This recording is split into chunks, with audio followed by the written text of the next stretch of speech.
All right, we're going to go on a little swim. Hello, everyone. Thanks for joining the tour today. And we're going to be taking a look at the newly renovated bungalows, or otherwise now known as the cottages, which we've gone through about half of them so far.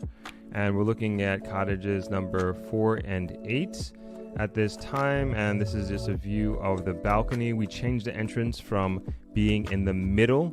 And so if you are familiar with the property, there used to be an entrance for 2 rooms in one of these bungalow housing structures, and now each bungalow, each room has their own entrance to the side and a little bit more privacy as well, because we split the balconies. So you don't necessarily have to talk to the neighbor if you don't want to, but you can of course go around if you would like.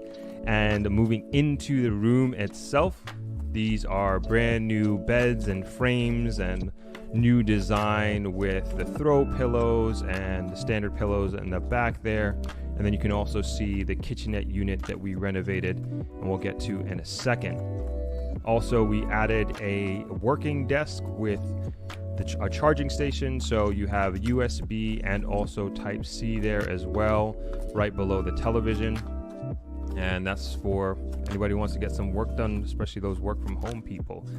And this is a wider view of the room. And I just want to make note of the AC, because these used to be fan cooled rooms, and now we got rid of the louver windows. And so now it's completely sealed up, if you will, with, as far as the windows go, brand new windows. And also want to bring attention to the ceilings. So the ceilings used to be flat, and now we brought them up to an apex to give a little bit more room and make it feel a little bit more spacious, but still maintain the coziness. And also bringing some more attention to the far right corner of the kitchenette that we have, and we'll get to that in a second, and also the newly renovated bathroom. So we basically gutted this entire place. Even the floor tiles are brand new as well.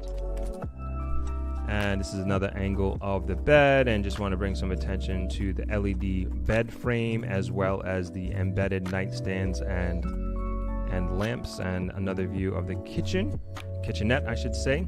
And as you can see, it has basically all the utensils and tools that you might need to cook a meal. Included is a mini fridge there down on the left, and a hot plate, coffee maker, ice bucket, all the knives and utensils that you may need to feed a small family. Not necessarily Thanksgiving dinner, but you can definitely chef it up in there, especially if you're staying for an extended period of time. This might be a perfect type of accommodation for you.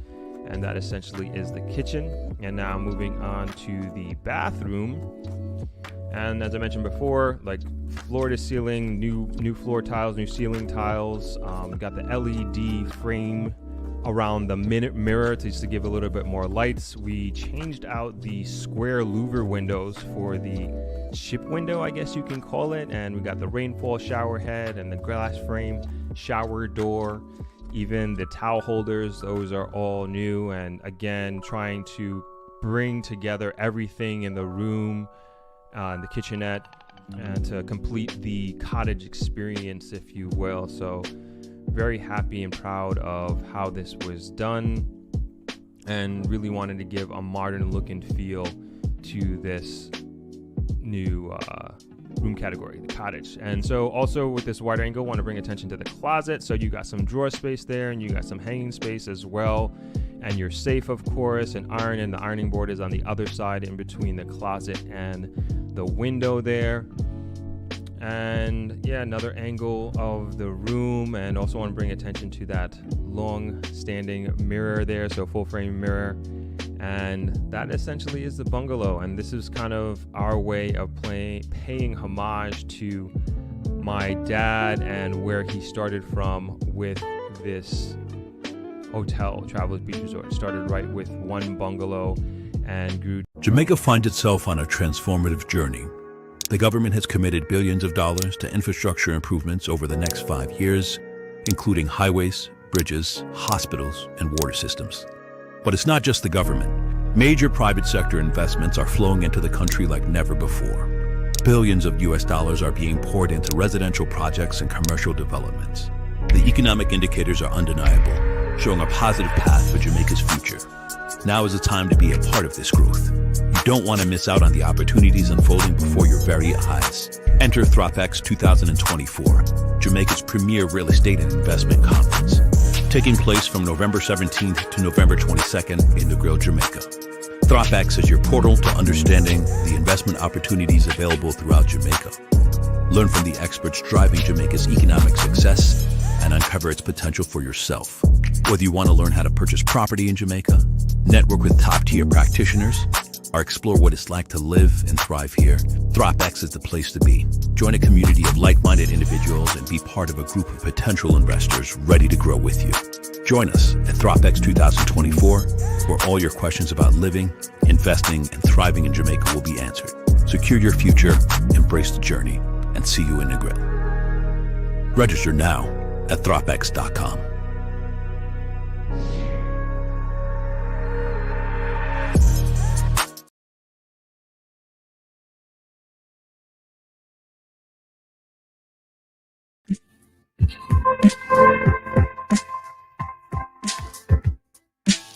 Afternoon, everybody.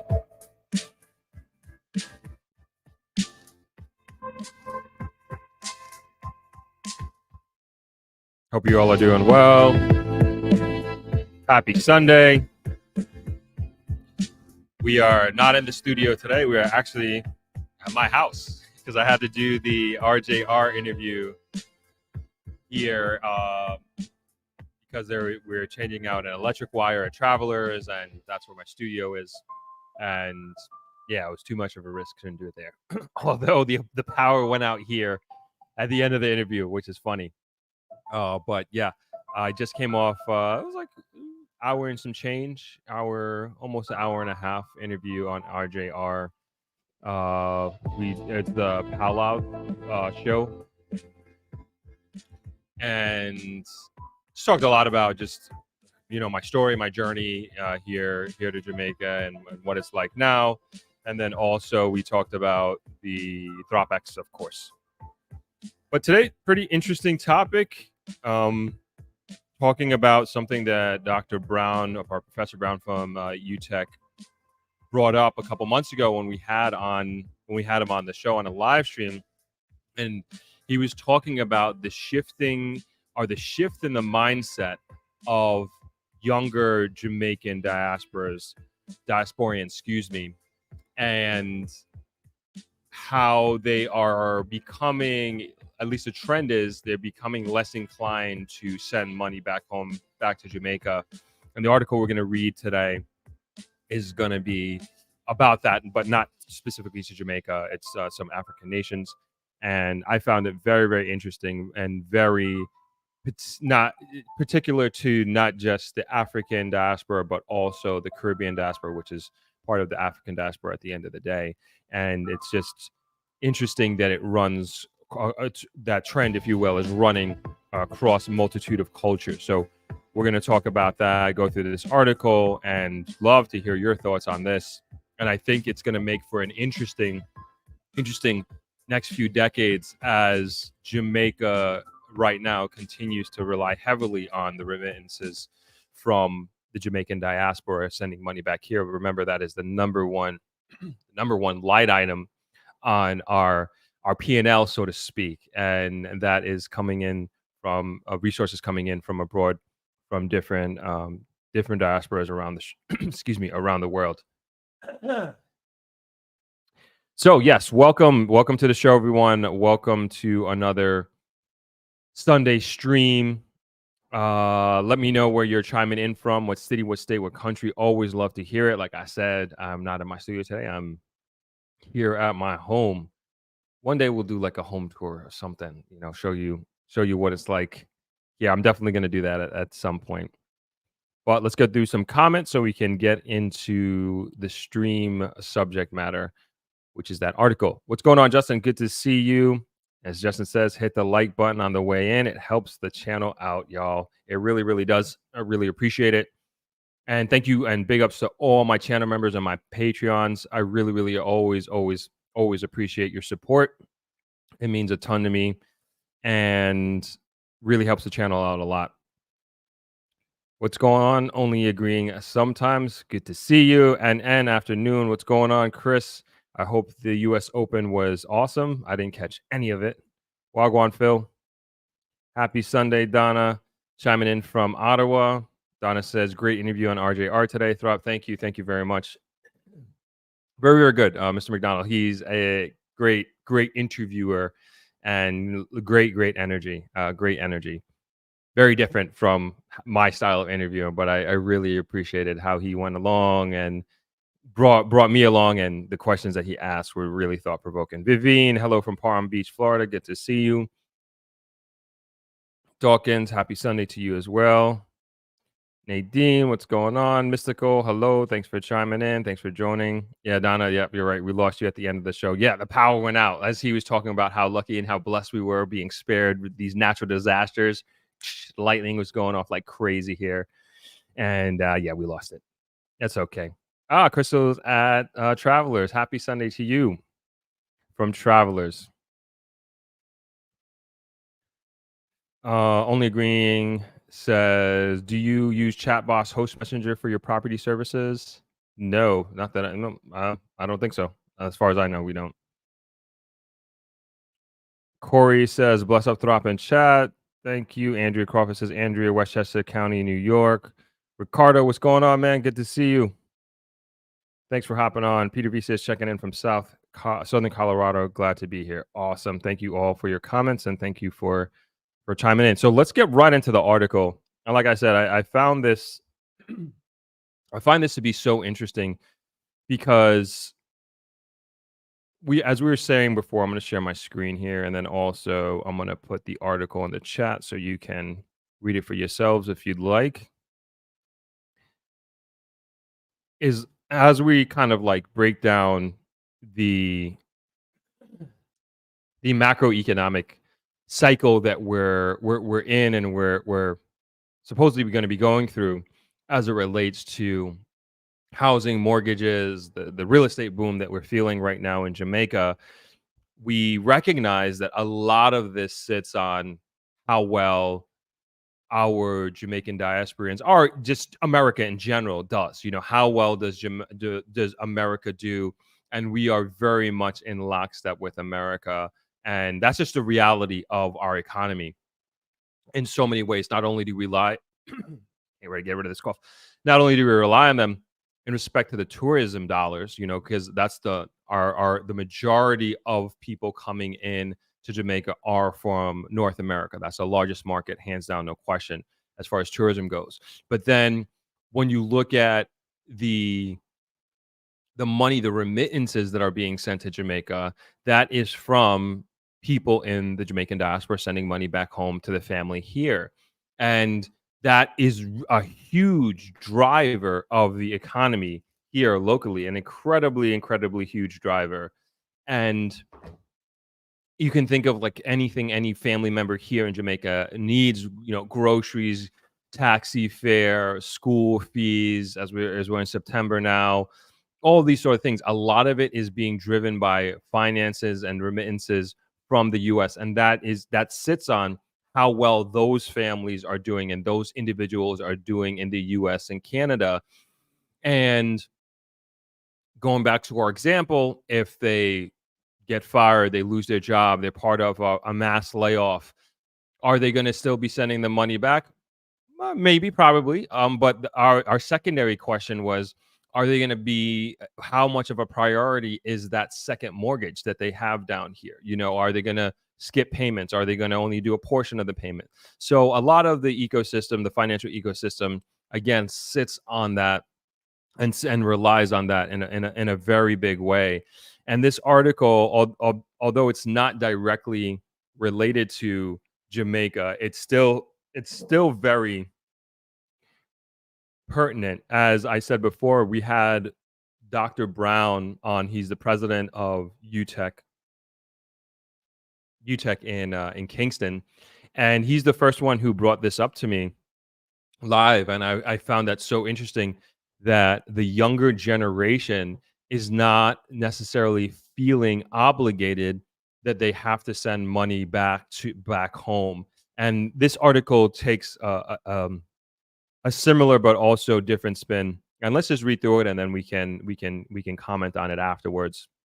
So the name of the article is Black Tax: Why Some Africans Want to Stop Sending Money Back Home, and it was written by Danya Nesta Kumpemba from the BBC News, but I pulled this from Yahoo News, and this came out on Saturday, August 31st, 2024. Here we go. Sending money back home or to your extended family is such a common African practice that I absolutely hate, said Kenyan influencer Elsa Majibo earlier this month in a now deleted TikTok rant that sparked a furious debate on social media. The 23-year-old who shot to fame during the COVID pandemic with her comedic videos touched a nerve when it came to discussing with her 1.8 million followers that what is known as black tax.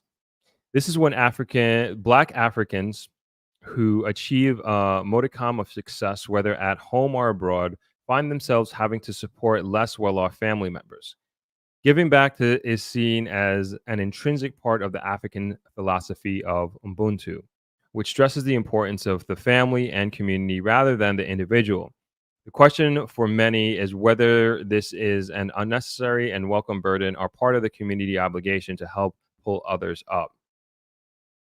But Miss Majibo, now based in the US, is pushing back against the practice.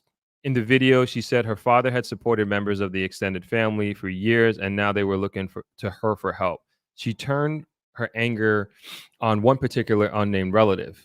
You've been asking my dad for money since before I was born. I was raised, I grew up. Now you're asking me for money. You lazy explicitive. I'm not feeding your habits. While some have agreed, others have taken issue with her position. It is not clear why the video was removed from TikTok or Ms. Majibo's management team did not respond to a BBC request for comment. But for many, regardless of what they might personally think, it is just not possible to refuse to help relatives because of a sense of community in which they were raised. There can be a sense of pride in helping take care of the family, although it can become too much. A former teacher in Zimbabwe in her 50s, who asked to remain anonymous, told BBC that 30 years ago, almost her entire first paycheck of 380 Zimbabwe dollars went straight to her 9 siblings. After I finished buying school uniforms, clothes, and groceries, I had $20 left, she told the BBC in a voice that suggested both honor and annoyance. Although this meant she had to buy food on credit, she said that as the eldest child, it was expected she would hand over cash the moment she began to start earning. Her salary did not belong to her alone, but to her family as well. When she got married, her responsibilities extended even further. At one point, she had to take out a loan to pay her brother-in-law's tuition fees after she was pickpocketed on her way to deposit a check at the bank. It took her 2 years to pay off. Sandra Ajalo, a 28-year-old hairstylist in Uganda, is grateful for the help that relatives extended to her family when she was growing up. Miss Ajalo and her 3 siblings were raised by a single mother, and relatives assisted her with various things, from paying school fees to groceries and even medical expenses. It's not a burden, it's a communal helping, she told the BBC. But when she saw Miss Majabo's video, she understood where the social media star was coming from, especially as a Ugandan was now in a position to help other family members. It can be straining, it can be frustrating, but we need it. No man is an island. We have to help each other however we can. Dr. Chippo Dendere, an assistant professor in Africana Studies at Wellesley College in the US, argues that the necessity of black tax is rooted in colonialism.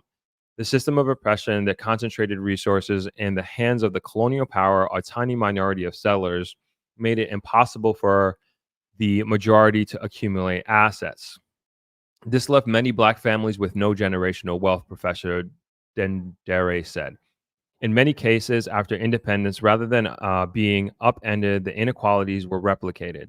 Dr. Dendere added that the payment of black tax can often become a nerve-ending cycle, as the money sent to family members often only temporarily plugs a hole, which will later reopen. Another factor is that, unlike in richer countries, many African states are unable to pay for healthcare beyond the basics, provide a decent pension, or cover tuition fees. As a result, it falls on the most well off in a family to fork out all the expenses, Dr. Dendre said. There's no pension fund from the state. We are the pension. Families are stepping in to do the job of the government. We give because of Ubuntu. We are forced to take care of each other. In 2023, funds sent by African migrants amounted to about $95 billion or 72 billion. I think that's pounds, euros, according to International Fund for Agricultural Development, which is almost the size of the Kenyan economy. For Africans abroad, the strain can be even greater as people expect more due to a belief that those overseas make a lot of money. Gabe Mutsayekwa, 35, is a Zimbabwean man, who has lived in Germany for over 5 years. He put his foot down and told family members he would stop sending monthly payments because it was preventing him from saving up for his own future. His family did not react well, but they eventually came around. They realized that I was all alone and I needed to make something of myself, he said.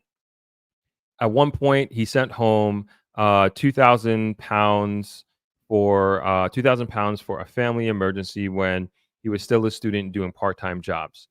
There needs to be a balance between bearing the financial responsibility and your personal financial health, he told BBC.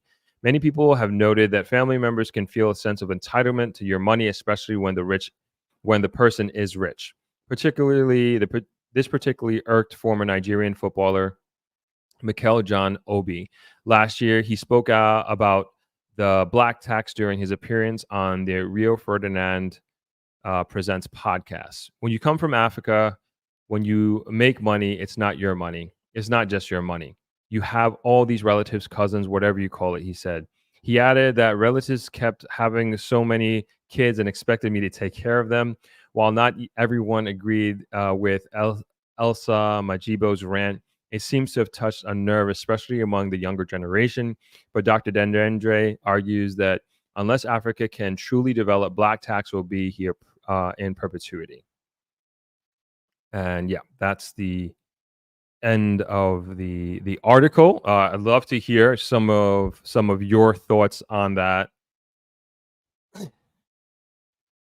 And of course, like I said, I think in many ways, going off of Dr. Brown's comments here at UTech, the University of Technology, I think much of this thinking applies to some of the younger Jamaican generation who are, maybe they are not even, or he was saying that they are first generation Americans, and I believe that's the example he was giving, first generation Americans, let's say, and they are, they're getting their first jobs and everything like that, and again, they don't feel like they should have to send money back home, and some of their family members they may not even necessarily have a relationship with. um I think it's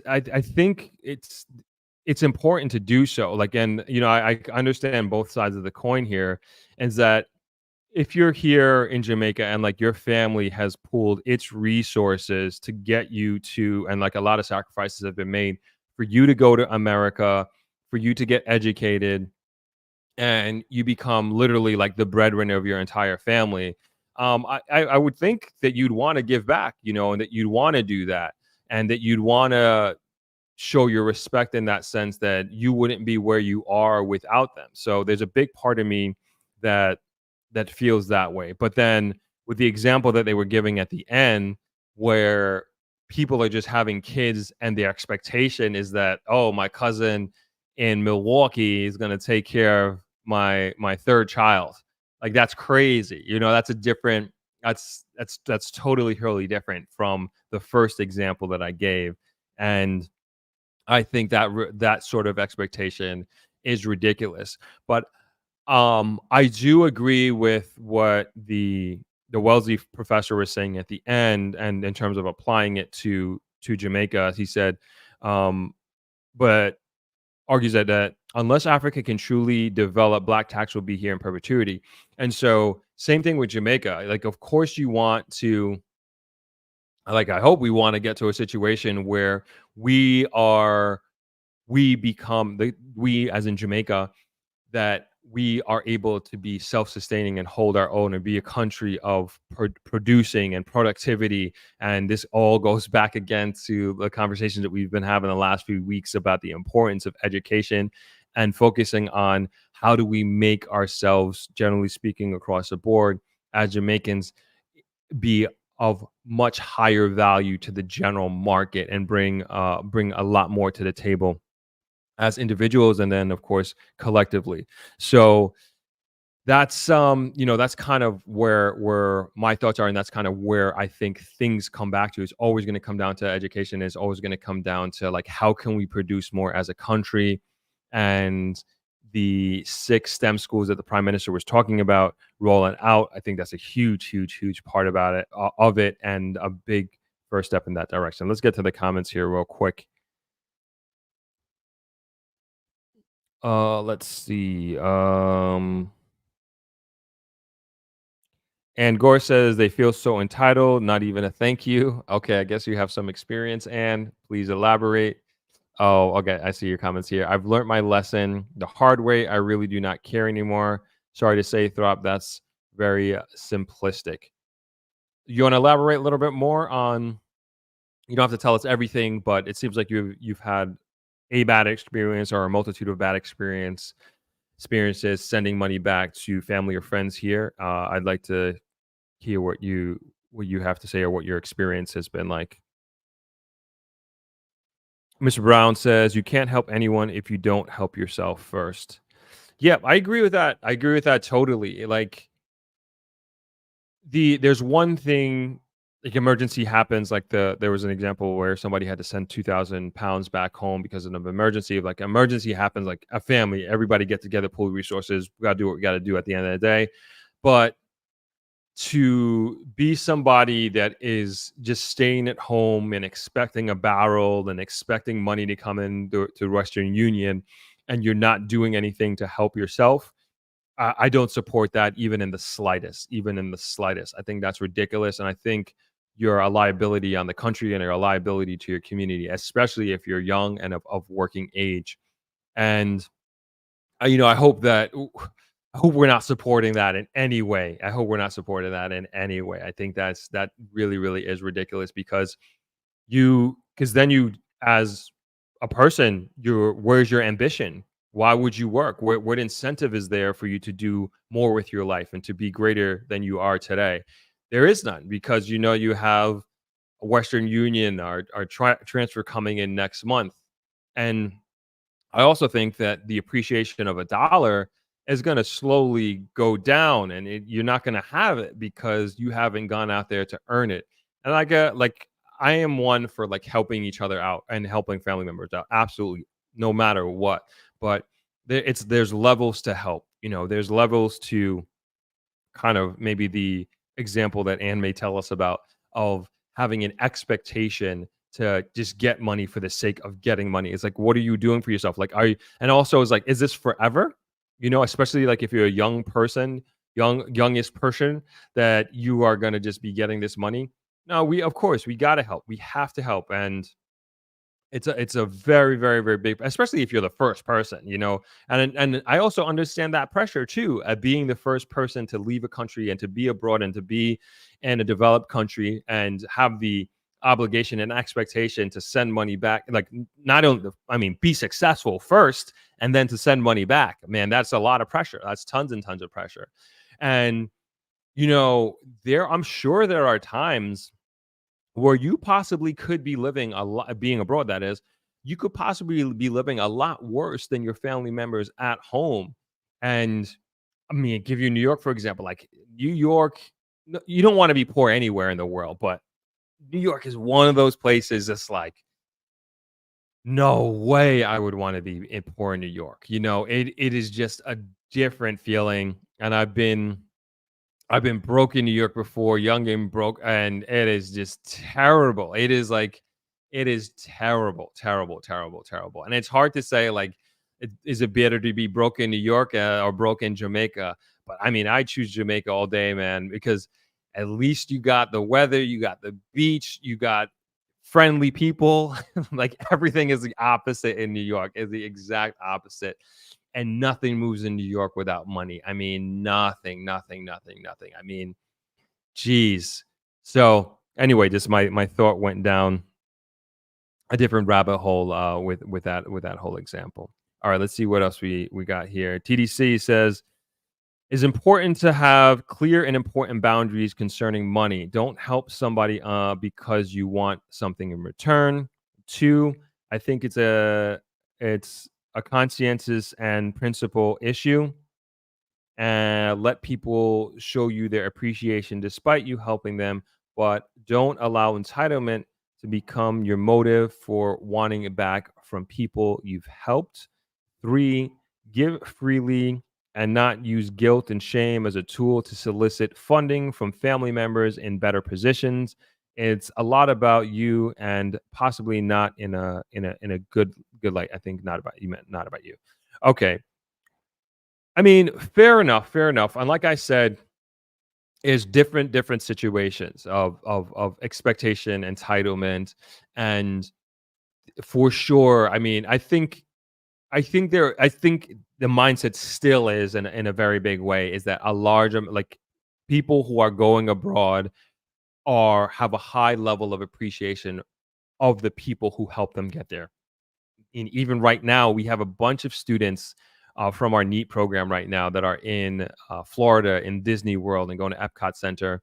And most of them is their first time ever leaving Jamaica. And I can tell you the process to get them their visa, the process to book the hotel, to book the flights, it was a lot, you know. And honestly, like being very much a part of that process. And shout outs to Whitfield for making that happen. Shout out to my dad for making that happen and everybody involved.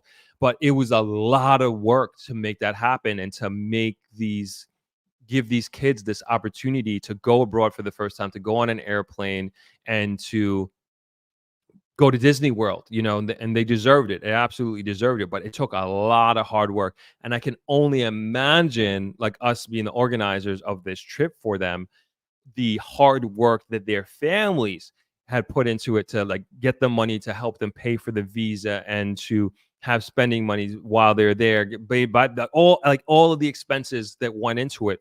I'm sure it was not easy for them. And who knows? Who knows what this is going to turn into for them? Like, this is their first trip abroad. Maybe this is like, all right, I want to go back. I want to go to Miami next time. I want to go to New York next time. I want to go to school in this States.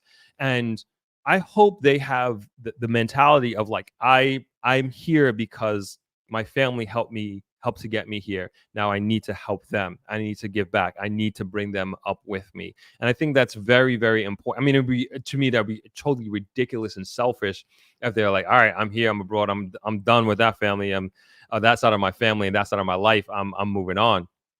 And I think that's a crazy mentality to have. I think what's happening here, and I don't specifically know this young lady's particular situation, but with the example that Dr. Brown gave us when he was on the live stream, was it's the first generation of American, Canadian, English, European, who's not necessarily, he was explaining that they're not feeling a direct connection to their family back home, specifically here in Jamaica.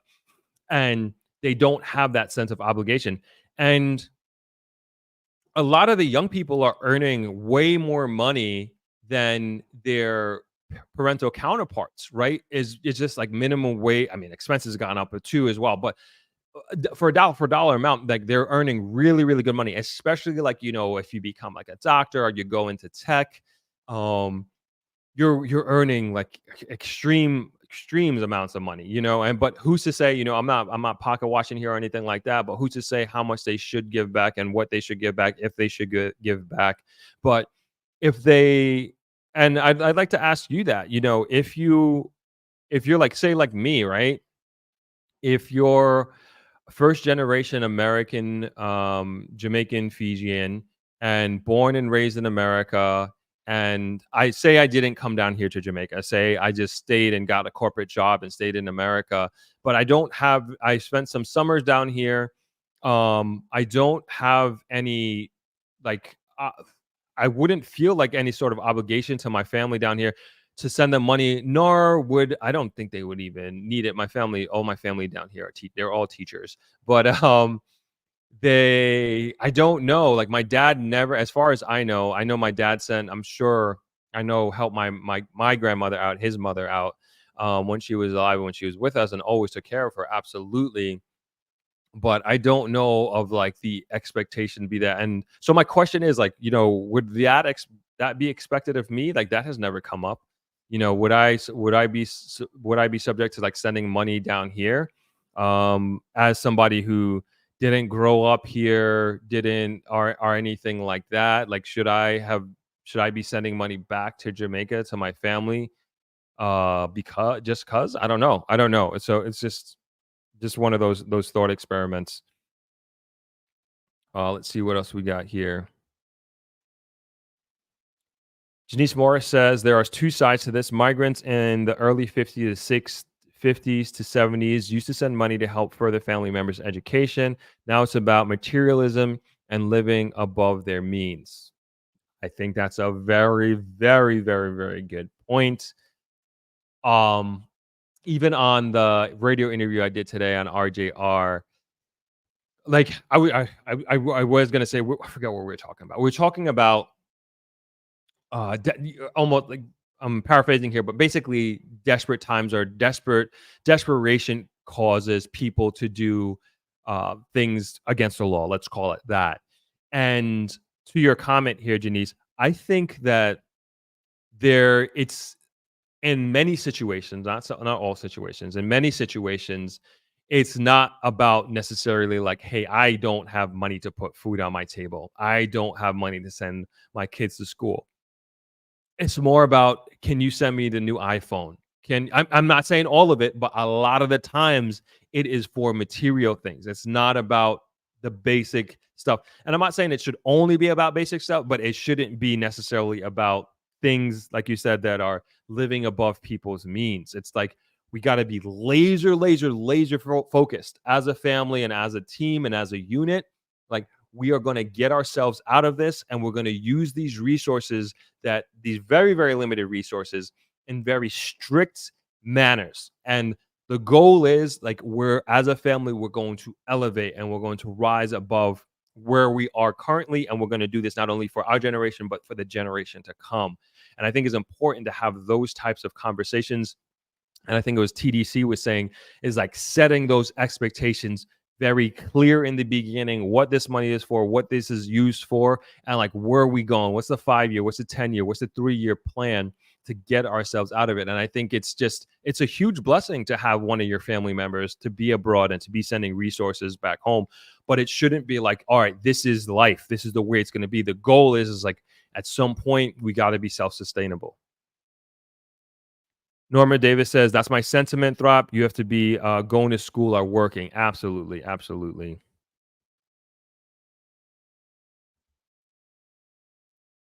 Let's see here. What's going on, Tisha? Good to see you. Happy Sunday to you as well. Vivine says, I will support a family member with school fees. Education is very important to me. I'm doing that. Absolutely. No questions about that. Joseph says, so agree. Justin says, broke overseas or broke in Jamaica is not the same thing. I agree. I agree. I'd like to hear on what side of that do you mean, Justin? Like, what do you mean by that? But yeah, totally different things.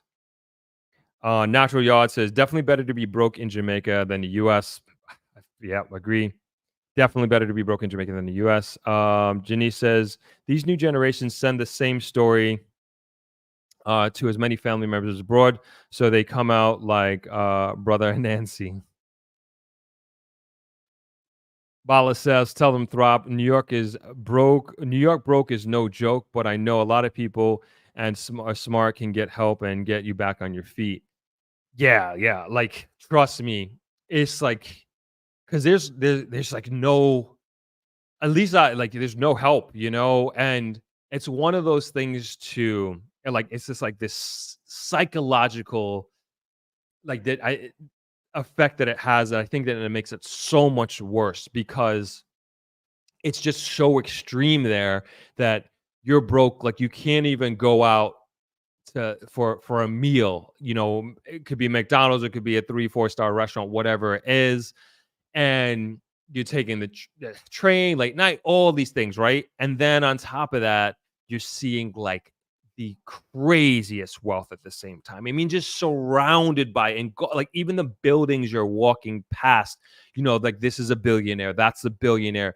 The person who owns this shop is a millionaire, and you're seeing the cars, you're seeing the dress, and like I think the psychology of experiencing that also makes it incredibly, incredibly tough to deal with. And forget about it if you're in the wintertime. Oh my goodness. It's like one of the worst movies you can watch, and it's really, really, really, really, really, really tough. Really tough.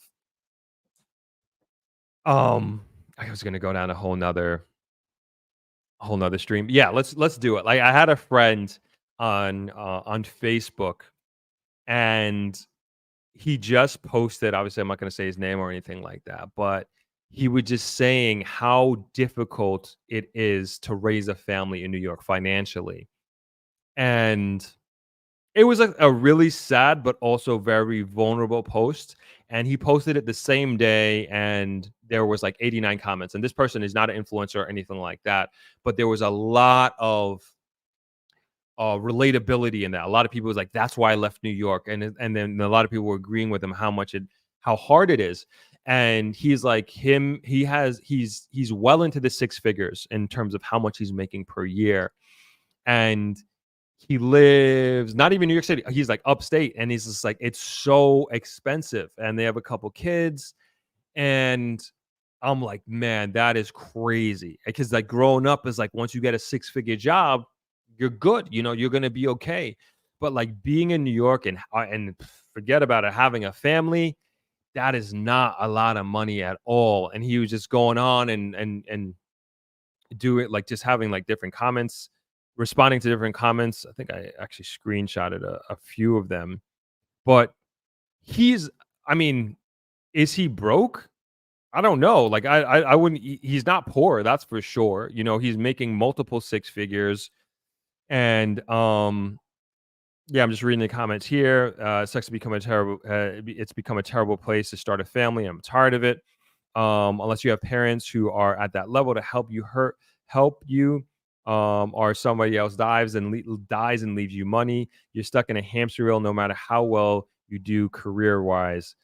And he just goes on and goes on and goes on, and it's not a bed of roses up there at all. Like it can be really, really, really tough. And I think it's important that a lot of Jamaicans go abroad. I think it's very, very important. I think it's crucial. I think it's vital. Got to get off this rock. Got to get off this island. I think it's part of your education, not just in the books, but you need to get out there, see the world, and yes, come back and bring that experience, bring that tenacity here. But New York is not easy. I'm telling you, it's not easy at all. I mean, I'm sure the New Yorkers here can chime in on what it takes to make it there and what it took them to be wherever it is they are. And yeah, being broke in New York is one of the worst things. Again, especially seeing all that wealth around you and you just feel like, and I remember this feeling, you just feel like everybody is just having and living this just crazy, wonderful life. And if you're broke, whatever you do, don't walk down Fifth Avenue. That's like the worst place you can walk down because you're walking past like all these high-end jewelry stores, people coming out of shops with their shopping bags. And yeah, a lot of Europeans on vacation and everything like that, and enjoying America and enjoying consumerism at its peak. And you're just like, I just remember thinking like, how can people afford to shop? Like it's as simple as a thought as that, of like somebody coming out of a retail store with a huge bag or a bunch of sneakers. I'm just like, man, I couldn't afford any, can't afford any of that. Last story, and then I'll get into the comments. And I remember, this is a long time ago. I must have been like 10 years old. And my mom, I think like everybody should know at this point. A lot of people maybe don't know. My parents are divorced, and I grew up with my dad living on Long Island, and my mom lived in Brooklyn. And I used to spend weekdays in on Long Island going to school, and then weekends I used to go to my mom's house in Brooklyn. And when we were much younger, before we could take the train by ourselves, my mom used to always come from Brooklyn after work on a Friday, pick us up, and then take us to Brooklyn. We spent a couple days, and then she'd take us back on Sunday. And I remember one time, it must have been like early spring. It was still kind of cold. And I remember I had like my big jacket on, and my mom couldn't afford to pay for a taxi ride from our house in Long Island to Baldwin train station. And you're probably looking at about a mile and a half walk. So she used to walk a mile and a half, get me and my brothers, and then we used to walk a mile and a half to the train station. And anytime we were able to take a taxi, it was like a big deal. It's like, oh, thank God we don't have to walk miles. Anyway, I remember one time, I don't know why, it was just me and my mom this time. She just came to pick me up. I'm not sure, but we were walking from our house to the train station, and we looked disheveled. We looked out of it. My mom probably just got off of work, came to Long Island. We're walking to the train station. I remember we were right on the corner of Brookside and Seaman Avenue, and we were waiting at the light. And had my clothes. We looked disheveled. We were walking, and there was this car that pulled up to us. It was white dad, white son, and they stopped at the light and they just looked at us, and they just started laughing. They just started laughing at us. And I remember that feeling. I just remember that feeling of just feeling extremely, extremely like inadequate and less than, because they didn't know us from Adam. But I know just from the body language and the connotation, the smirks on their face, that we were, at least in their minds, that we were below them financially, and we were going through a rough time. I just remember my mom saying, "Come on, son, don't worry about them." And we just crossed the street and went about our business. But I remember just that feeling of just feeling like nothing.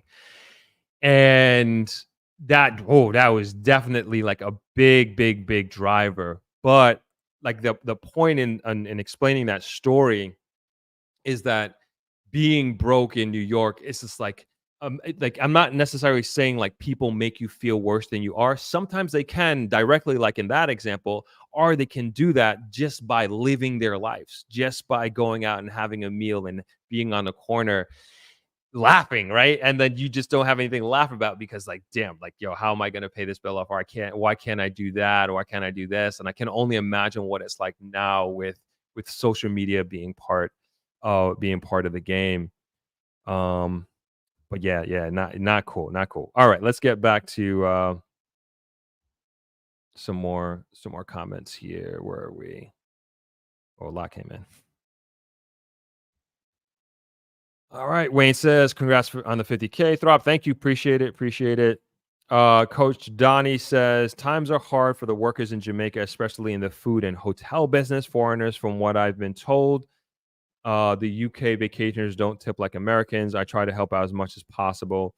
Yeah, definitely that helps out. That definitely helps out. But like I've been saying over the last couple of weeks, it's we got to diversify outside of hospitality. Like that's the only way. Like we have to be, tourism without question is the golden goose, and we need it. But we need more opportunities outside of tourism to bring in more higher paying jobs. Like, but in order to do that, we have to educate our people. And like I keep saying, we have to make ourselves in the market just of much more value.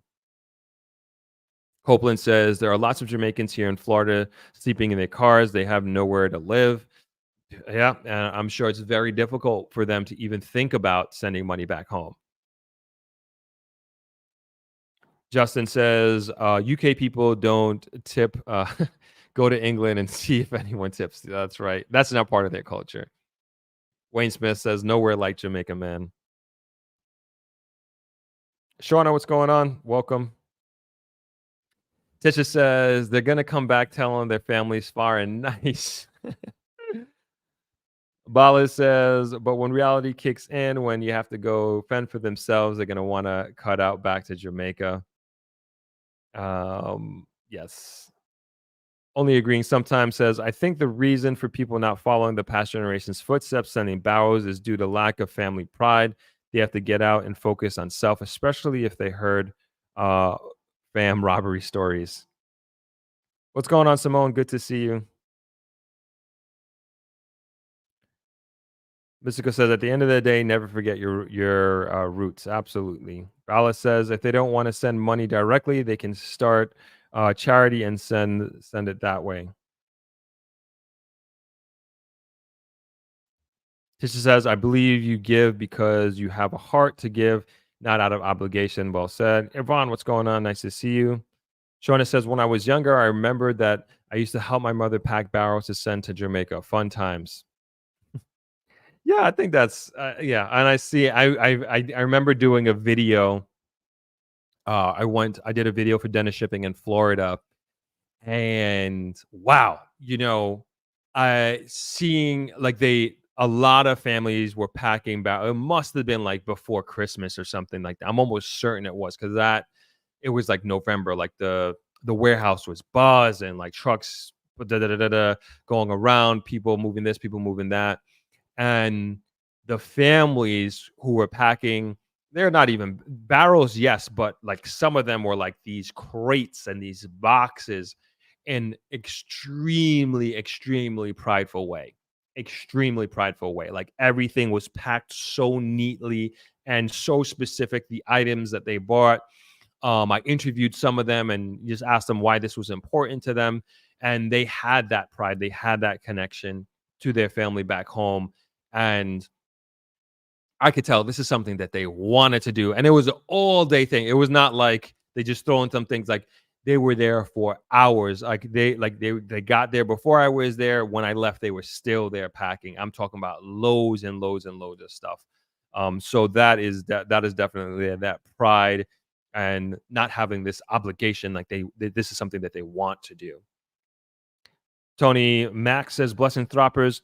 It was good to see you and the ladies from Neat. I think if we can afford to, we should help. However, we have to be careful that we do not foster a sense of dependency. I think that's a great line right there. We don't want to create a sense of dependency, a sense of entitlement, because it's important that, again, we have this plan. We're going to get ourselves out of this. We're going to help ourselves. We're going to do better and put an end to this cycle of getting money. I think that's well said there. And says they're not as poverty stricken as you think. For many, the priorities are skin bleach, flossing, and designer wear, bought with your hard-earned money, funding multiple relationships, etc., etc. And I think good point. Funding multiple relationships, right? Like going back to the article, one of the examples of the people that they interviewed, they were saying like you're having another child and you're expecting me to financially raise that child. And I think going up to, I think it was TDC's comment was set the expectation early, set it very, very early. And it shouldn't be, in my opinion, it shouldn't just be this free for all. Are you being abroad is just going to be just this endless well, right? And we don't want that. And again, different situations like that, people can't help themselves. Your elderly grandparents or parents or whatever have you. So each situation is different, but definitely we don't want to create an ecosystem of dependency. Justin says, I remember that happening to someone close to me when the barrel came. They argued about the Nike shoes they wanted. The last one's crazy. Yes, crazy, very crazy. Justin says, I'd be broke in Jamaica any day over broke over here. Only agreeing. Sometimes says family pride and community pride is a lack or only a focus when communities or families cross over. Basically, there are two cultures and both are not building a bridge as well as the past generation. Gotcha. Oh, TDC is keeping it going with the series. Number 8, I missed a bunch, but we're reading number 8 anyway. Nothing is wrong with sending or requesting money, but I don't if we should solely allow sentiments alone to dictate. Money is governed by principles, and so it's important to respect it. Donna Bryce says many Jamaicans who have never traveled abroad don't realize how hard diasporians work to make a good living, and some are not prepared to do the same to make their own way. Would rather have a handout. Yes, and we don't want to create again an ecosystem of purely handouts.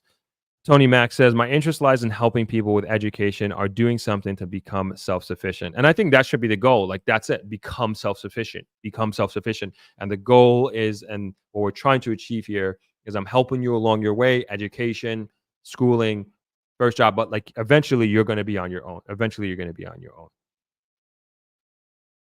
Justin says, exactly. Try being broke here in the winter before you tell me you're suffering in beautiful climate in Jamaica. Yeah, it's rough. Sheree D says, hi, Throp and Throppers. Good to see you. Aaliyah says, I think those who have never been to the US, UK haven't got a realistic perception of the cost of living in such countries and assume everyone is rich. It's expensive to live, pay taxes, etc. Yeah. I mean, you all know. I mean, mostly everybody here knows exactly what that's like. TDC number 9 says, being honest enough with ourselves to acknowledge the confronting money topics can be uncomfortable. We should try to be understanding, but also clear and direct when talking about it. Well said. Natural Yard says, being broke in Boston is no joke either. Not as bad as New York, but it no pretty. Cherie says, some people in America appear to be rich, but living on maxed out credit cards, all to drive certain vehicles and wear certain designers. And so, that's America, though. That is America. Like living, and I'm so glad my dad really took this out of my head. And I remember, man, I must have been 12. I remember one of my friends got a credit card from his mother, and I came home and I'm like, Dad, yeah, white boy, 100%. And I'll never forget Andy Gartman, hockey player. And he got a credit card, and he told me he got a credit card. And I came home, I was like, Dad, Andy got a credit card. I want to get a credit card. He's like, why do you need a credit card? And my dad never believed in credit cards. I should ask him. I don't know if he's ever had a credit card, like always debit card. And he just never believed in it. And all I wanted to do was get a credit card, like for a long time. And I didn't get a credit card until I was in college. My first year of college, I opened up not my first bank account, but my first credit card and bank account, like my own bank account, and a $500 limit. I was like, man, I am rich. $500. And, I manage it very well. I manage it very, very well. But it was, a lot of the principles, you can call them immigrant principles that my dad instilled in me when it comes to the relationship with money. It has stuck with me. And I was never will, and I can say for the same with my brothers, it's like, I'm not gonna like expense a vacation. I'm not gonna expense a my clothes, my shoes. Never have I done stupid things with money. Yes. But I'm not gonna go out there and buy something that like I can't afford. And my dad says, like, if you can't buy it with cash, that means you can't afford it. And I'm glad I never got that credit card when I was 12. Like, what am I going to do with a credit card when I was 12 years old anyway? What am I going to buy? But it just goes to show you like the American psyche when it comes to finances and debt, how it's developed and embedded and pushed in our minds at such a young age. 12 years old, credit card, being in debt. Like, I even think like Like student loans is crazy. Thank God I'm under $100,000 now in student loan debt. Like, wait, like, but it's like when you when you go to take out these loans, um, and thankfully undergrad, like I went to state school, so I didn't have to take out any loans. But it was just so normal just to be like, all right, 50,000 a semester, no problem. And you just like get sucked into like debt is just part of being American and like in such a big way. And forget about it if you go to medical school. I mean, my friend who went to medical school, my best friend, I remember he was like in 300 and change $1,000 of education debt. I was like, this is crazy. And it's just so normal. And like it was so normal for me. Like I wanted to be a part of that. I wanted, but thankfully I didn't have to be. And it was okay for me to do that. Like I only took out loans when I did my MBA. That's about it. But and it's so easy to get money, so easy to get money in America. I mean, they're gonna give you money like no problem. You want to go to school, you need $200,000 to go to school, you're gonna get it like that, no problem. You want a $10,000 credit, like no problem. Like you're gonna get credit, you're gonna get credit card, like but it's what you do with it. What are you gonna do with it? And I think a lot of people, like Sharia saying, are very, very irresponsible with that access to money that's not yours. And the cost of that money is very, very high, very, very high. Especially, you could be in like 19-20% APR, easily if it's your first credit card and you're not understanding the mechanisms and of how that works. You're going to be paying that off forever. And it's a country of debt. It really, really is. And it's a mindset of keeping up with the Joneses. And I think a lot of that has matriculated into the Jamaican culture as well. And thankfully, getting a loan here is very, like, getting a credit card is very, very difficult. It's not the easiest thing, and of course the terms are ridiculous. Like you're going to be paying like 48%. Yeah, it sounds crazy if you don't know, now to get a credit card here is going to be 48%. And like to even start like building out that limit, it's a process. It's a process. But America, they want to suck you in that system, man. They want to suck you into that system of being in debt, credit card debt, student loan debt, mortgage debt, whatever. Come join us, live the American dream. This is what it takes and this is what it's about. And you kind of get sucked into this materialism, or can get sucked into the material aspect of it in a big way very, very easily, because again, everybody around you is doing it. Everybody around you is getting student loans, right? So I might as well go get mine too. But yeah, thankfully that wasn't the case for me. Mark T says, I know that feeling. I grew up the same way, going back and forth between parents in the Bronx. Thank you for empathizing there, Mark. I appreciate that. Norbert Davis says, I always say I would wish everyone would get the opportunity to travel. Then they would have a different mindset. I get broke or homeless in New York. I would take the next plane. I would take the next plane out. There you go. Cami, what's going on? Good to see you. Thanks for joining. Patrick K says, I grew up in Brooklyn. I joined the Air Force in the 70s and traveled around the world on Uncle Sam's dime. I've never been out of work, but I have always been among working poor. Crypto King says, a lot of these businesses in Jamaica can pay more, especially the ones in bigger sector. They just don't want to. We've talked extensively about that, about inflation and everything like that. I can't say that as a blanket statement. I'm sorry, I can't agree with that as a blanket statement. Patrick Hayes said, broke is ugly no matter where you are. Nicole, what's going on? Thanks for joining. Cherie says, honestly feel the difference in being broke in foreign versus Jamaica is the community will look out for people. I know at least in America, don't even ask someone for a cup of flour. Yeah. It is what it is. Simone says, I will assist a strong family body member or friend once or twice. After that, I can't. I focus on children and the elderly within reason. Yes, I agree with that. And Gore says, tipping is cultural. The British will tip if they are happy with the service. Americans tip for tipping's sake, even if the recipient is badly behaved. Only Agreeing sometimes says everyone is dependent on someone, so those overseas need to understand it's more than just about handouts or people making their own way. It's about culture or family business. This will encourage them. Ricardo says the black tax is real.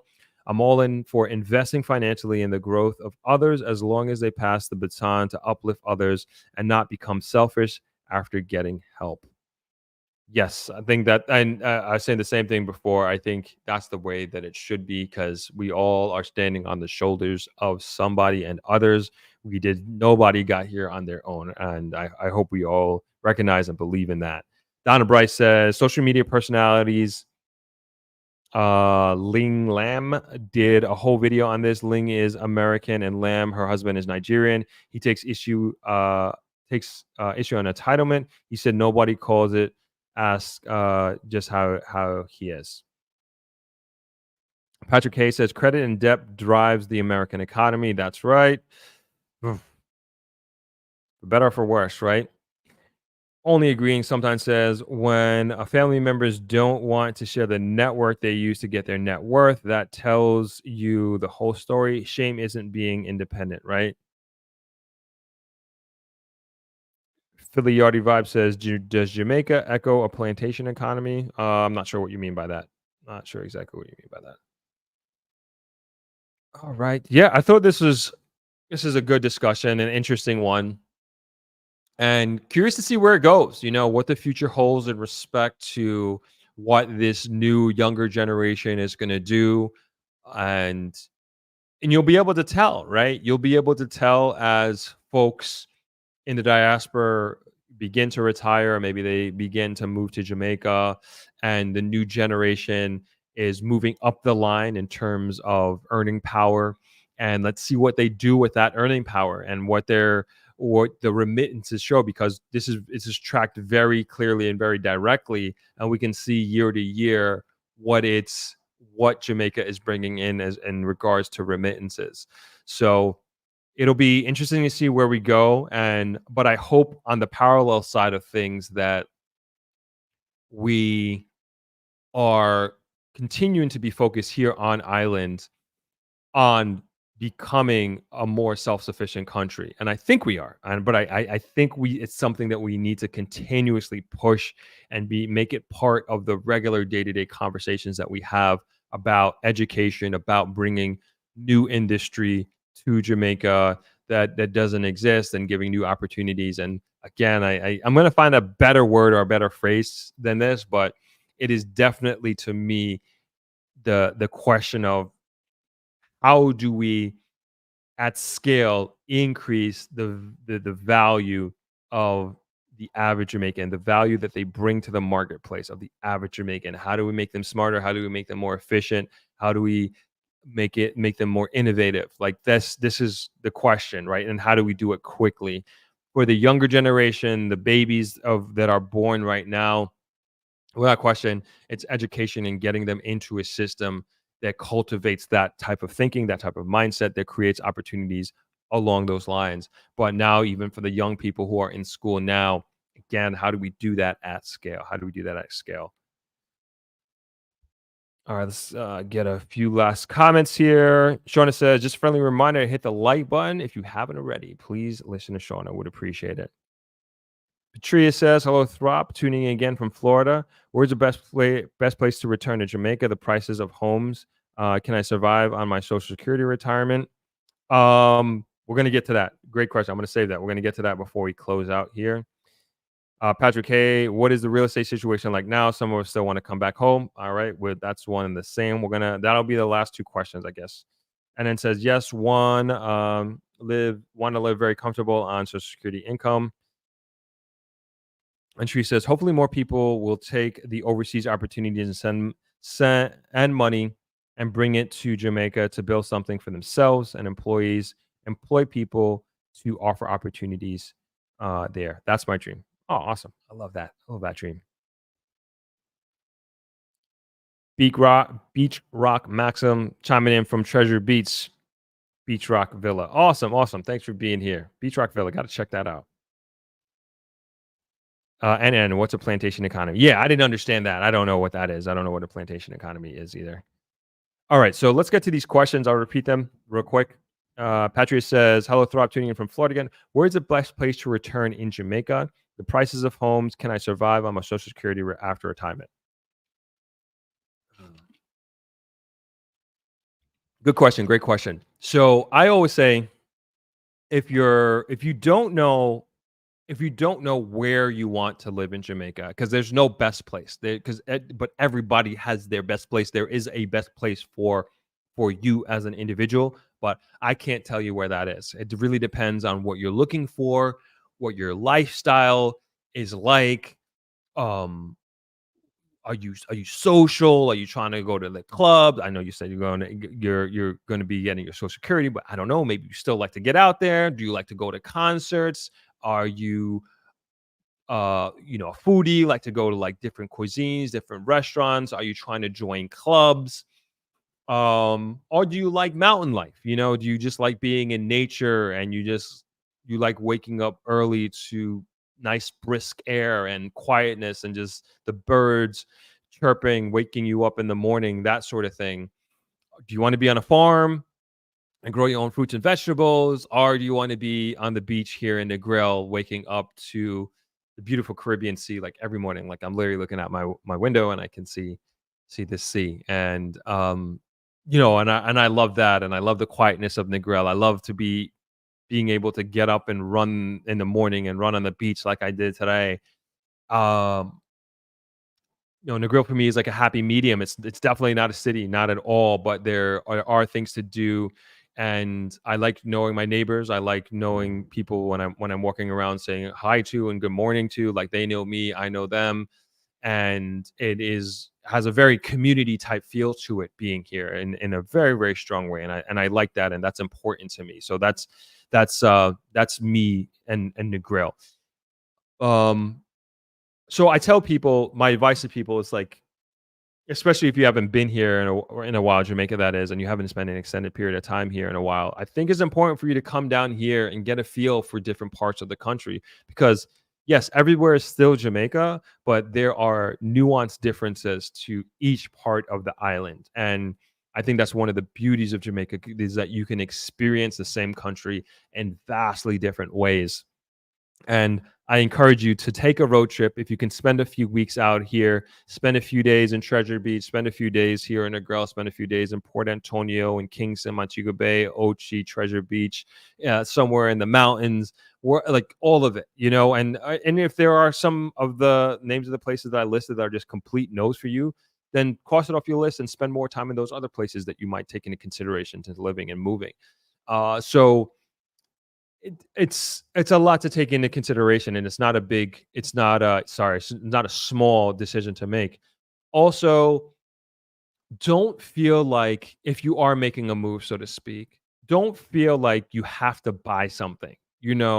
I think living and renting somewhere for a few months, that takes a lot of pressure off of you. That takes a ton of pressure off of you, right? It's like, you'll spend 3 months in Kingston, you see what it's like out there, going about your business, whatever your business is, and you realize that, this is not for me. City life, I'm done with. It's too hot here. Whatever it is. And you're like, come to the grill, you're on the beach, and you like having the best sunsets in the world be part of your lifestyle. And the grill is for you, and you're set and you're done. You like the community here. You like the expat community that's here. You like the different grocery stores that we have here. But whatever it is. But it's for you to figure out and go through your process. I think that's very, very, very important to figure out. Also, as you speak about surviving on your Social Security, like, obviously I don't know how much that is, but different places are gonna cost you differently. Like Negril, everybody says, even Kingstonians come out here to Negril and like, Negril is crazy expensive. Uh, um, yeah, Negril can be expensive. There's smart ways to do Negril, but in general, like, it's a tourist hub, so things are a little bit more here. Like, even our gas is more expensive here, which I still don't understand, but it's more expensive than other parts of the country. Housing, it's going to be a little bit more per square foot, because I know I said housing crisis before, but we have a low inventory here in the grill. It's just is what it is. It's just we have low inventory and it's really supply and demand. So you're going to end up paying a little bit more above market, above the market rates, or maybe just above more other places that have more places for you to live. So I generally speaking, again, I don't know how much your Social Security is, but generally speaking, very, very doable. There's so many people, retirees, who are living off their pension, who are living off their Social Security here in the grill, and they live very active, great, wonderful lives. And I'm really going to start interviewing more of them because they're always on the beach. They're always posting on on Facebook their drinks and their dinners and their lunches that they go to, and they're living really phenomenal lives. And they've worked very, very hard for it. Like, I don't know them specifically in terms of like what they used to do, but to set their life up in a way that they can really have the best that I think that there is to offer in Jamaica or in the grill, to say, which is that beach and being on there and having dinner and having drinks there. And they do this every day. They do this every day, and they're very active in their communities. And I think it's awesome, and it's just so happy to see. For me, it's very happy for me to see that. And so as I'm talking and explaining my point here, I'm just thinking like I want to get more of those retirees on my program, so you can hear from themselves, because lifestyle is a big part of that decision. Like, what are you going to do? Like, you're retired, but I don't think you want to just sit at home and be on social media your entire day and listen to me all day on Sundays, right? You want to get out there and you want to enjoy Jamaica, enjoy the grill, maybe. That's my advice. Travel around a little bit, see what best suits your personality and what you enjoy the most, and then you can then take it from there. And I think, again, generally speaking, not knowing specifics, you can absolutely live off of your Social Security. Patrick, and this is the second question. Patrick says, what is the real estate situation like now? Some of us still want to come back home. As I was saying on my interview today with RJR, and like Noel Phillips and also Maura Watson came on. Noel Phillips, you all may know him. He's been on this podcast a few times. He's a ThropX speaker. He's a ThropX speaker 2 years in a row, and he's a realtor based in Kingston.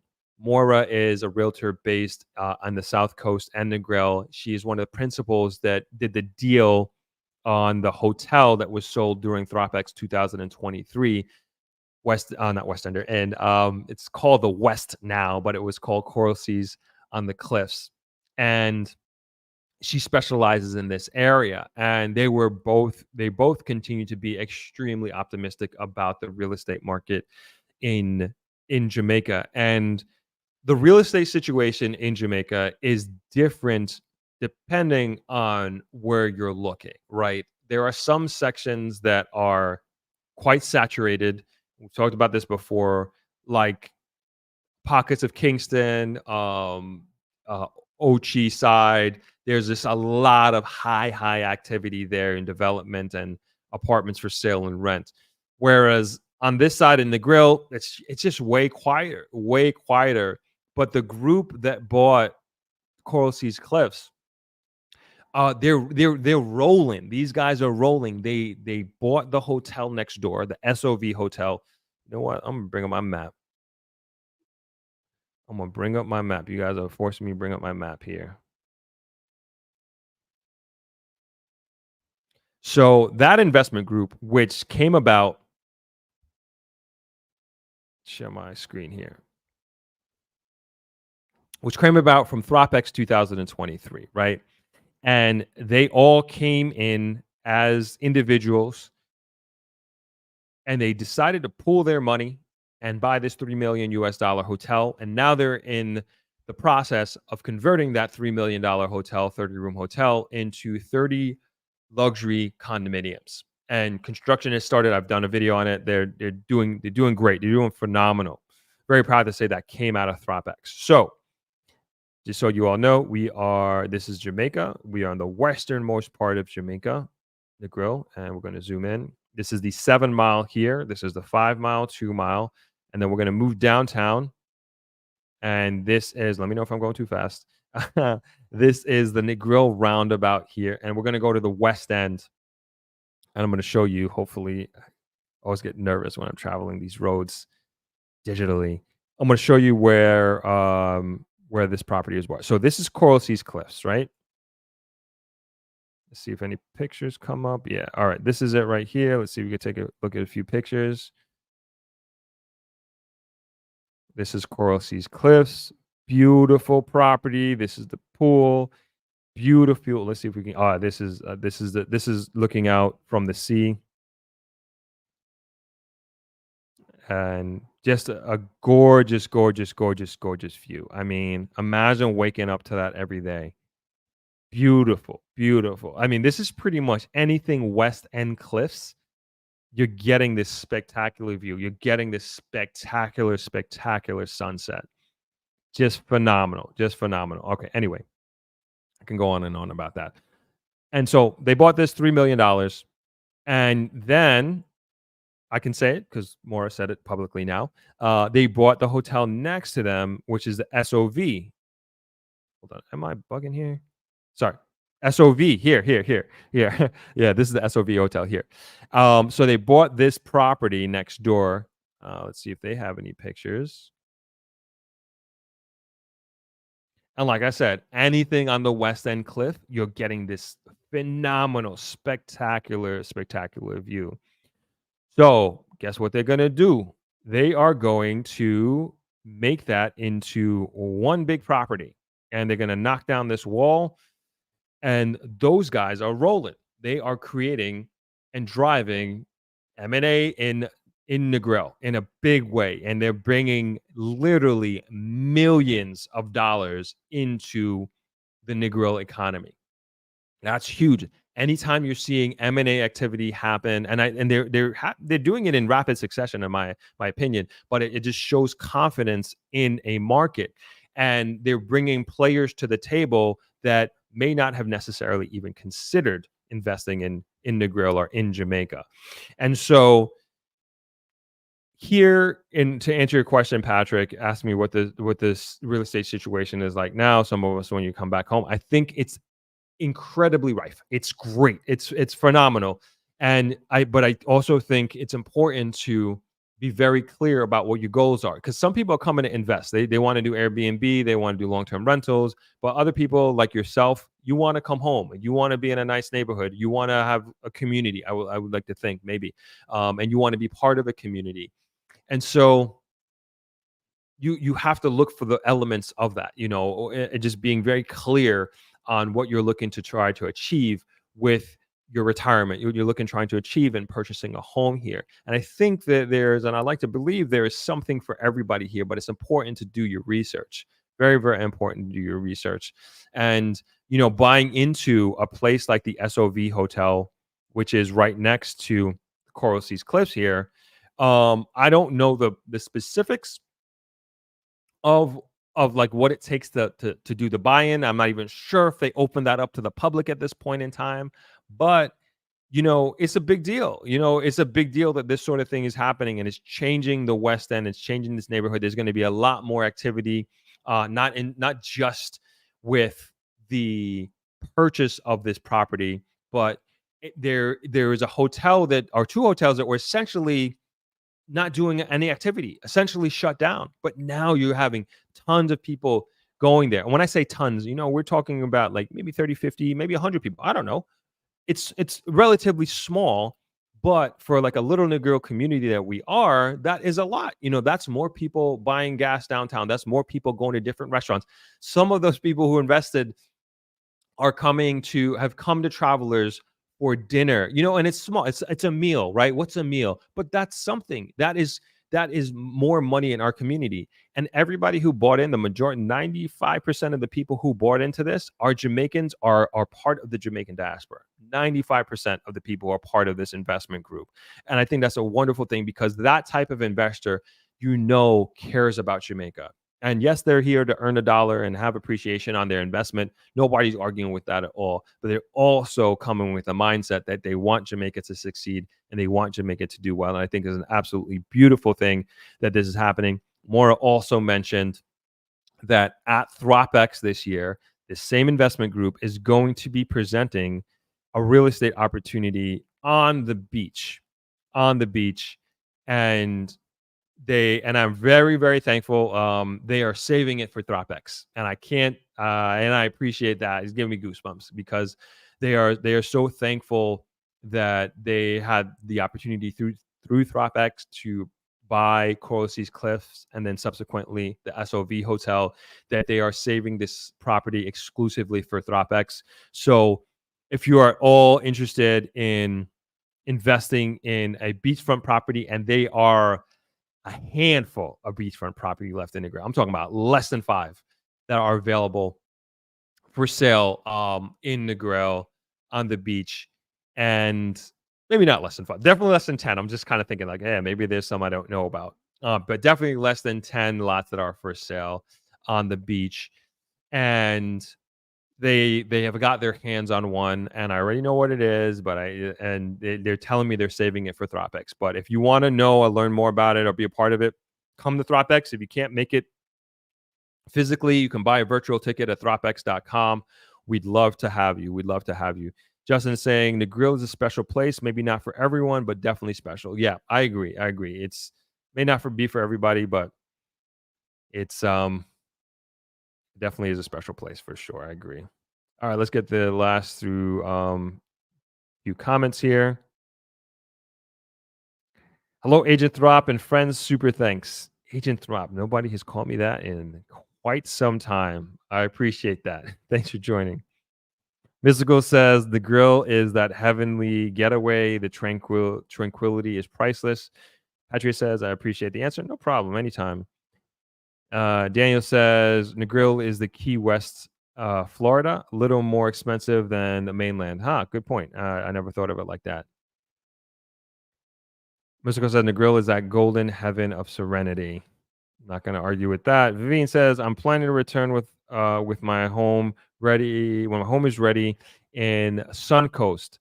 Should be able to survive on my retirement, hopefully in June 2025. Awesome. You born to Suncoast? That's awesome. Happy for you.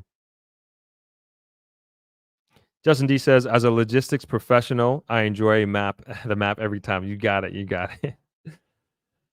Galloway Kevin says, my maidservant sister, Clover Taylor, and Uncle Rick, Chrissy, Jesse, and my friends can take me through it again. Not sure what you mean by that. Okay. Only agreeing sometimes says, let me bring this map down. Sorry. Only agreeing sometimes says, yep, it's all about getting the elders to speak on these topics from an intelligent perspective. I think you're the guy to bring the right questions out of them. That's what I'm looking for, some gems. Have a good day, guys. Time to make moves. Let's go. Time to make moves. I like that. Thank you for your comments today. Only agreeing sometimes. Linda says, is West Under Inn still for sale? Yes, I actually just got an email on that. So West Under Inn is for sale. Let me put that up. Thank you for the opportunity to bring up the map once again. Okay, West Under Inn. So West Under Inn is Deep West End. So we call Deep West End. Let's see here. So we got West End, which is this. This is the West End of Jamaica. West End, literally West End of Jamaica. West End of Negril.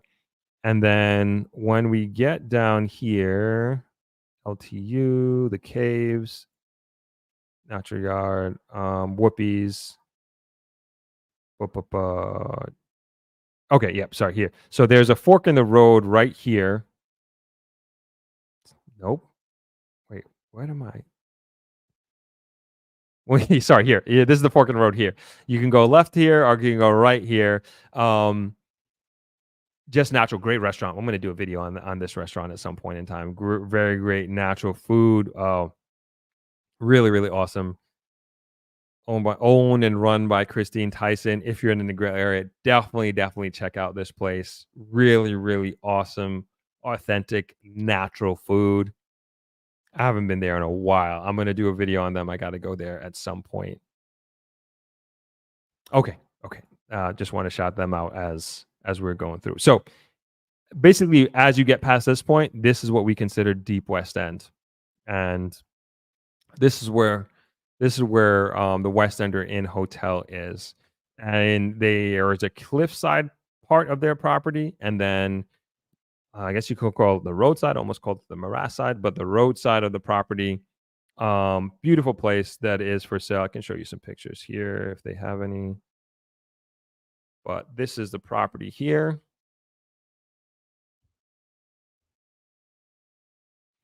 Like I've been saying, that view, spectacular, spectacular view. Well kept property. Well maintained property. Beautiful, beautiful views. Nice gardens as well. And that's the West Ender Inn. Yes, it is for sale up until last week from the email that I received. Sheree says, so beautiful. West End is such a different feel of serenity and natural than the beach is around the corner. And the girl is a gem. Yeah, West End is, oh, would love to have a property there at some point in time. It's great. It really is awesome back there. Sheree says, I saw a 2-bedroom townhouse for sale in that area for 750,000 US, and it needed a good amount of work, but I'm sure if you dig, you can find something manageable. On the West End, is it a villa or something?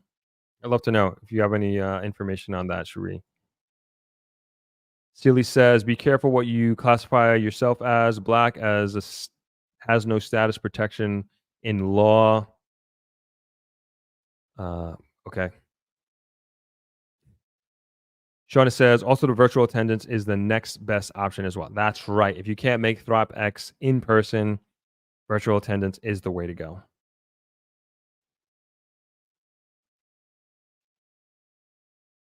Simone says, I too appreciate the map and gives me a better perspective. Thank you. You're welcome. You're welcome. No problem. C. Dawkins says the grill is beautiful on a whole, and you would be surprised at how many gems you can find. Yeah, it is. It is really great here. C. Dawkins says, so beautiful. Wish I was there. Ariana says, hi, Throp. Before we started staying with Mr. Grizzle, we stayed back at Rockcliffe Hotel, now the SOV, as you mentioned, and Mr. Twiddling owned it back in the day, and we loved that very special place. Oh, I've been on that property with my dad. This was after, I think it was after Ivan. Unfortunately, they got hit really bad there. I believe it was that Hurricane Ivan.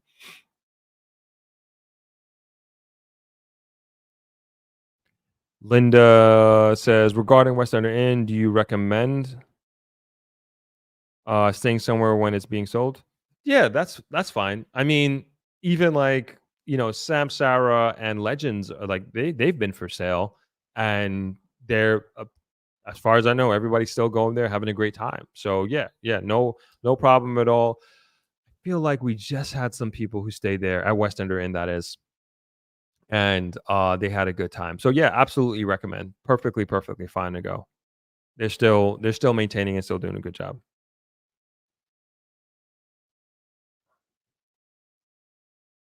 Yep, the townhouse was in Little Bay Country Club, I believe. Okay, there you go. I thought you meant the West End. That makes sense. Noel says that price sounds high, but it depends. And so yes, Little Bay. So I got a text telling me that there was a property for sale. Let me know if you are interested. There is oh shoot, I think it's a 3-bedroom. I think we talk about this? 3-bedroom, 1.3 million. Does that sound familiar to anybody? At Little Bay Country Club. And I'm telling you because the person who told me about it wants me to tell y'all about it. So if anybody's interested, let me know, and then I let her know. So Little Bay Country Club. For those that don't know, another opportunity to bring up the map. We're going to go back to the beach road. And we're going to go to the northern part of Negril. And this is Little Bay Country Club, which is a development in the northern part of Negril. Let's see if we could show some pictures here so you get an idea. All right, no pictures of the house. Hold on one second. Oh yeah, this is Little Bay Country Club. That's their beach. Okay, no pictures of houses. That's weird. Hold on, I got one more. There we go. Okay, this is their clubhouse and pool. You can kind of see the houses there. They got a tennis court, basketball court, some bathrooms, nice sunset, tennis court. This is from their lobby area. Nice house outside. Do not know about this decor. Definitely not my style. But nice looking. But as you're rightly say, kind of on the high side of things. But yeah, anybody interested in one of these houses, let me know. I can, especially the 3-bedroom 1.3. I'll be more than happy to put you in touch. Mark T coming in with the $20. Thank you so much. I was not expecting that. Thank you. I appreciate that to the max. That means a lot. That helps out a lot. So I appreciate that, and gonna try to keep bringing that value as much as I humanly can here. Thank you all so much.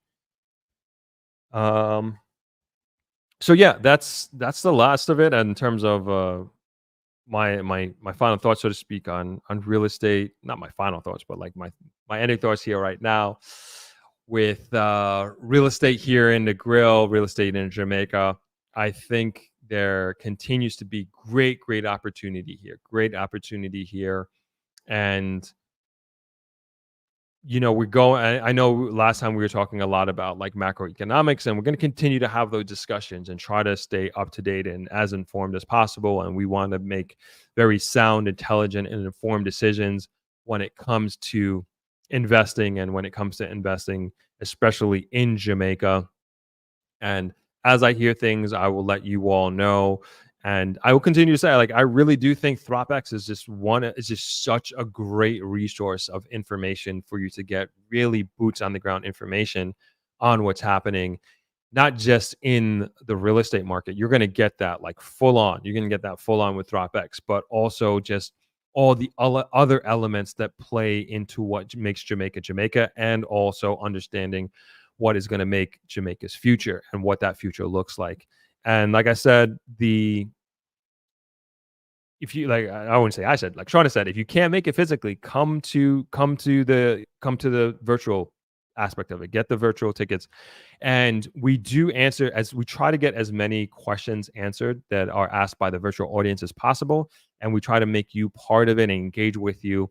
And so, if you have any questions from the speaker, you always be able to participate. And so, if you haven't already, get your tickets at thropx.com. Find out more information there on the conference. I think it's really, and I do my best to really make it just value driven, like value after value, and really like it's speaking to a lot of the things that we're talking about, are at least trying to answer a lot of these questions that we have.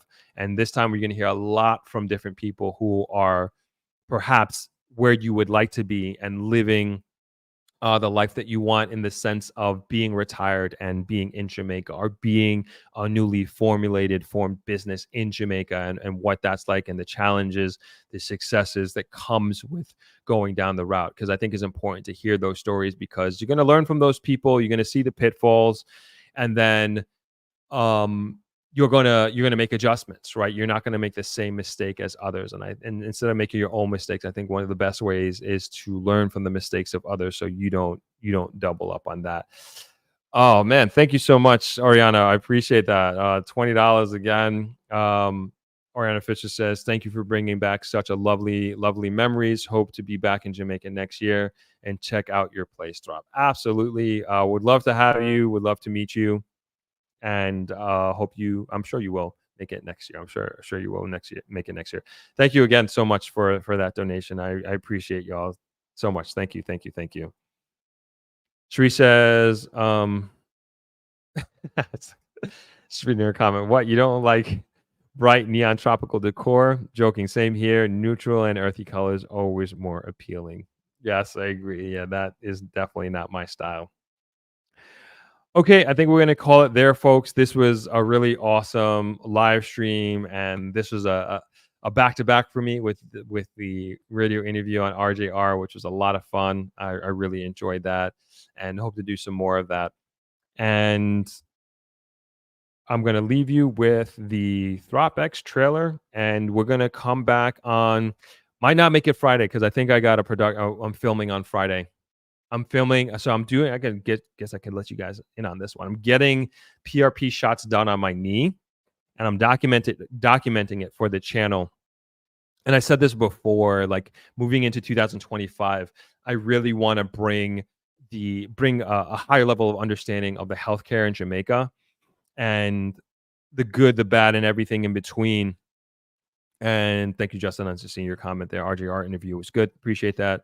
And so I'm going to get these PRP shots done. So PRP, is quickly before we go, is plasma-rich platelets. And I got it done on my left knee. I tore my MCL on my right knee, and that's what I'm getting fixed. And what it is they take out blood from you, and they put it in the centrifuge. They spin it really, really quickly, and they separate the blood and the plasma. They throw the blood out, and then they keep the plasma, and they inject it in you. And so, wow, I'm just seeing these donations come in. Thank you all.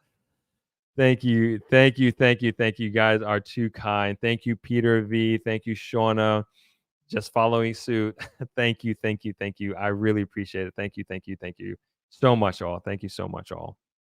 And so, like I said, I'm going to be documenting that on Friday. I'm going to be showing that on Friday, and that's going to be part of a series of just like knowing that you can get that sort of treatment here, and it's really using your own body to heal itself. And I think that's important for anybody who's moving here, especially retirees, right? It's just like, hey, what kind of prescriptions can I get here?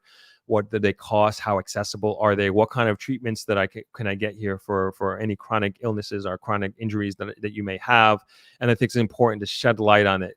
And so also to show like, hey, what are we missing? What don't we have?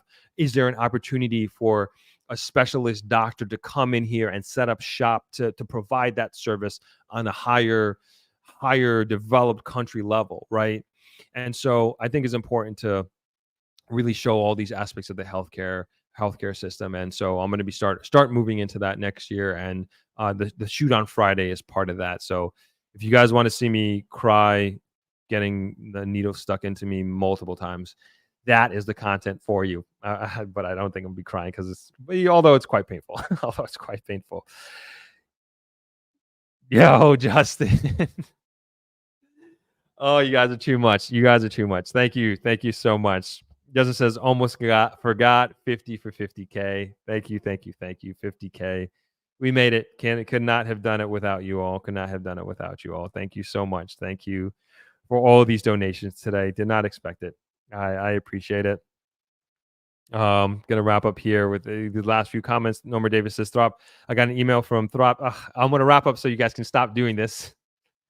All right. Throp, I got an email from ThropX in regards to payment for the conference, but I have an issue. Should I email them or you? Email me directly, throp@thropmedia.com. All right, Norma, email me directly and we'll get on it right away. And I don't know if we have as you mentioned, we have a payment plan system in place as well. So you can do 500 down, and I think there's 2 or 3 payments. So if you don't want to do one payment altogether, there are payment plans available on the website at thropx.com. Simone, thank you. I appreciate the donation so much. Simone says, thank you for keeping me focused on my goals in Jamaica. Awesome. That makes me feel really, really nice that I'm helping to do that. And you'll get there. Ooh, thank you, everybody. Nicole says, you keep us focused on our goals. You're a national treasure. It will be recognized formally one day. Thank you. Thank you for the kind words, everyone. Tisha says they do PRP for hair loss as well. That's right. Oh, gosh. Keep going here. Thank you, C. Dawkins. Thank you, says, thanks for everything that you do. You're very welcome. My pleasure. My pleasure, everyone. Justin says, need one more for a like for 100. Okay. That's enough. Thank you all so much. This really means a lot, and didn't expect this, and I appreciate it. So I'm going to close out there. I'm going to leave you all with the ThropX trailer. and we will be back this week. Like I said, I won't be here Friday because I'm doing the PRP shots. But I will figure out a day to bring a live stream next week. We are not missing a week, no matter what. All right, where are we? You guys got me all flustered here with all these donations. Can't even find the video. All right, everybody have a great week. I will see you sometime during this week for our double weekly live stream. Peace, everyone. Jamaica finds itself on a transformative journey. The government has committed billions of dollars to infrastructure improvements over the next 5 years, including highways, bridges, hospitals, and water systems. But it's not just the government. Major private sector investments are flowing into the country like never before. Billions of US dollars are being poured into residential projects and commercial developments. The economic indicators are undeniable, showing a positive path for Jamaica's future. Now is the time to be a part of this growth. You don't want to miss out on the opportunities unfolding before your very eyes. Enter ThropX 2024, Jamaica's premier real estate and investment conference, taking place from November 17th to November 22nd in the Grill, Jamaica. ThropX is your portal to understanding the investment opportunities available throughout Jamaica. Learn from the experts driving Jamaica's economic success and uncover its potential for yourself. Whether you want to learn how to purchase property in Jamaica, network with top-tier practitioners, or explore what it's like to live and thrive here, ThropX is the place to be. Join a community of like-minded individuals and be part of a group of potential investors ready to grow with you. Join us at ThropX 2024, where all your questions about living, investing, and thriving in Jamaica will be answered. Secure your future, embrace the journey, and see you in the grill. Register now at thropx.com.